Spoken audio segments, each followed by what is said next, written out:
L'os mandibulaire, la mandibule, c'est la seule pièce mobile de la face. Elle présente à décrire un corps et deux branches mandibulaires. Donc, la face qui est convexe, elle est antérieure. La face convexe du corps, elle est antérieure.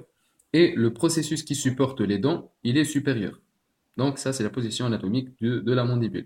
La mandibule présente à décrire, comme on a dit, un corps et deux branches mandibulaires. On va commencer par la description du corps de la mandibule. Le corps de la mandibule présente une face convexe et une face concave. La face convexe, c'est la face antérolatérale.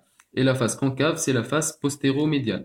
La face antérolatérale présente à décrire au niveau médian la symphyse mentonnière, qui est une crête médiane. C'est la symphyse mentonnière. La symphyse mentonnière se termine en bas par la protubérance mentonnière.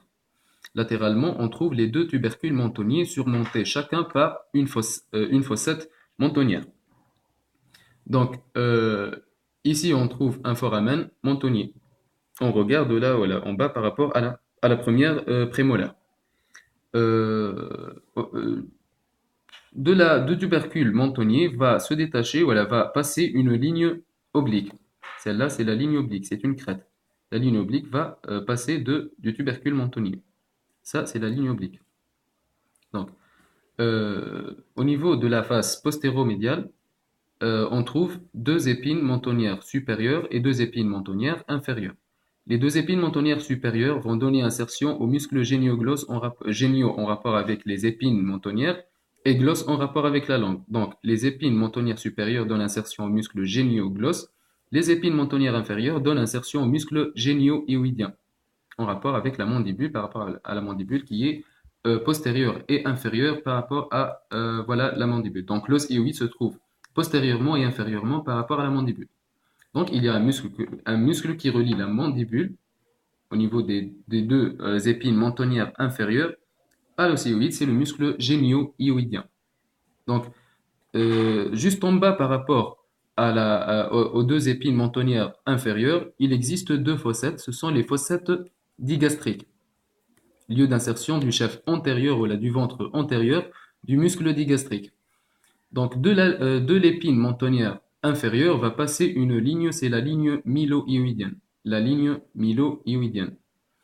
Donc, cette ligne mylohyoïdienne va présenter l'insertion du muscle mylohyoïdien. Donc, la ligne mylohyoïdienne va diviser la face postéro-médiale du corps de la mandibule en deux régions, voilà, deux champs. Un champ qui est antéro-supérieur, voilà, antérieur et supérieur. Ça donne insertion, voilà, c'est le lieu d'insertion d'une glande, c'est la glande sublinguale. Et un autre champ qui est postérieur et inférieur, c'est le champ d'insertion d'une glande, c'est la glande submandibulaire. Donc la glande submandibulaire à ce niveau et la glande sublinguale à ce niveau-là. Ça, c'est au niveau du corps de la mandibule. Aussi, le corps de la mandibule présente un bord, c'est le bord inférieur, qui est appelé bord basilaire. C'est le bord basilaire de la mandibule. Donc, ce bord basilaire-là présente juste en avant par rapport à l'angle mandibulaire, ça c'est l'angle mandibulaire, juste en avant, il existe une incision. C'est c'est le sillon de l'artère faciale. Il existe une artère à ce niveau-là qui va irriguer, qui est responsable de l'irrigation de toute la face, c'est l'artère faciale. Elle va passer par cette courbure-là, qui est le sillon de l'artère faciale au niveau du bord basilaire. Les deux branches mandibulaires. Donc, elles présentent une face latérale et une face médiale, quatre bords, un bord supérieur, postérieur, inférieur et antérieur. Donc, on va commencer par le bord supérieur. Le bord supérieur va présenter, sinon on va commencer par les deux faces. La face latérale. La face latérale présente à décrire un bourrelet massétérique. Le bourrelet massétérique à ce niveau, près de l'angle, c'est le lieu d'insertion du muscle masséter. On a déjà dit que le muscle masséter va s'insérer au niveau du bord postérieur de l'os zygomatique. Le bord postérieur de l'os zygomatique, c'est ceci, il va présenter l'insertion du muscle masséter. Le muscle masséter va se terminer en bas par le bourrelet massétérique près de l'angle mandibulaire, au niveau de la face latérale de la branche. Au niveau de la face médiale de la branche mandibulaire, il existe un autre bourrelet, c'est le bourrelet ptérygoïdien qui va donner insertion au muscle ptérygoïdien médial. Donc les deux muscles ptérygoïdien médial et le muscle masséter vont échanger des fibres au niveau de l'angle mandibulaire pour former la sangle massétérique. Donc, au niveau de la face médiale de la branche mandibulaire, il existe un foramen, c'est le foramen mandibulaire. Le foramen mandibulaire va acheminer un paquet vasculo-nerveux alvéolaire inférieur qui est responsable de l'innervation et la vascularisation de toutes les dents inférieures. Donc, ce paquet vasculo-nerveux alvéolaire inférieur va détacher un autre paquet vasculo-nerveux mylohyoïdien qui est responsable de l'innervation et la vascularisation du muscle mylohyoïdien. Ce paquet vasculo-nerveux mylohyoïdien va passer par un sillon, c'est le sillon mylohyoïdien, à ce niveau-là.